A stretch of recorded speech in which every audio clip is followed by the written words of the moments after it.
শুভ শুভ দুপুর আমার প্রিয় ছাত্রছাত্রী, কেমন সবাই ভালো আছে তো? আজকে একটা বিষয় নতুন ক্লাস নিয়ে হাজির হলাম। আজকে কি আমি কিছু জিকে আমি আলোচনা করবো। প্রথমে কোশ্চেন দিয়েছি তোমাদের, শহীদ মিনারের উৎসটা করো। শহীদ মিনারের উৎসটা হলো 165 ফুট।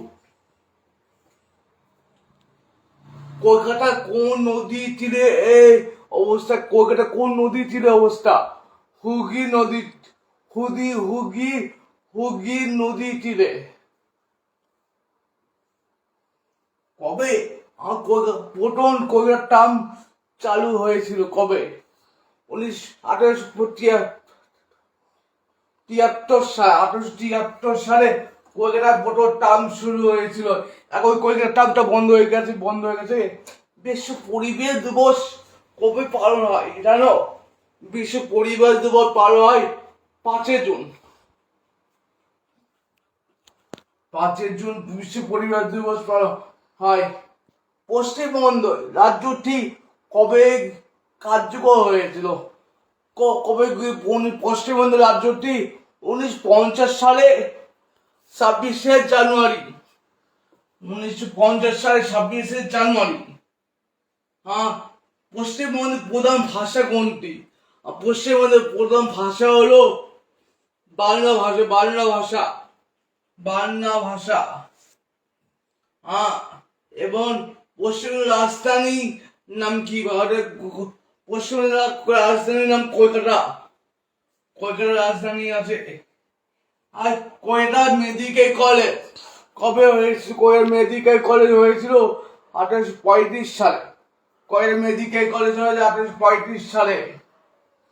কোল বিদ্যুৎ কবে হয়েছিল?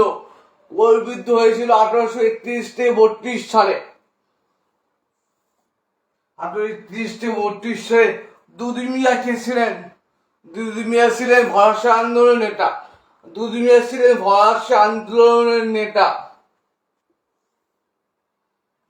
আর এখন আমরা কোশ্চেন দিচ্ছি, চলচলি ঘটনাটা কবে হয়েছিল? কবে হয়? চলচলি ঘটনাটা কবে হয় এবং কবে হয়েছিল? 1922 সালে। 1922 সালে 4 ফেব্রুয়ারি হয়েছিল। এবং কোথায় হয়েছিল চলচলি ঘটনা হয়েছিল উত্তরপ্রদেশে। 22 জন পুলিশকে তিনি মেরে ফেলা হয়। 22 জন পুলিশ তিনি মেরে ফেলা হয়। এবং স্বদেশ আন্দোলন কবে হয়েছিল? স্বদেশ আন্দোলন হয়েছিল 1905 সালে। স্বদেশ আন্দোলন হয়েছে 1905 সালে। আবার স্বদেশ আন্দোলনের সময় বঙ্গভঙ্গ আন্দোলন হয়েছিল। 1905 সালে। এবং একা আন্দোলন হয়েছিল কবে? একা আন্দোলন হয়েছিল 1921 সালে। 1921 সালে। আর কলকাতা হিন্দু কলেজ কবে হয়?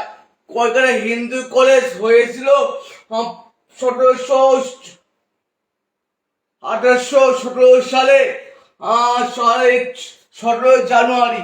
এবং হিন্দু কলেজ কে প্রতিষ্ঠা করেছিল বলতো? হিন্দু কলেজ প্রতিষ্ঠা করেছিল রাজা রামমোহন রায়। আজ পর্যন্ত সকল ধন্যবাদ।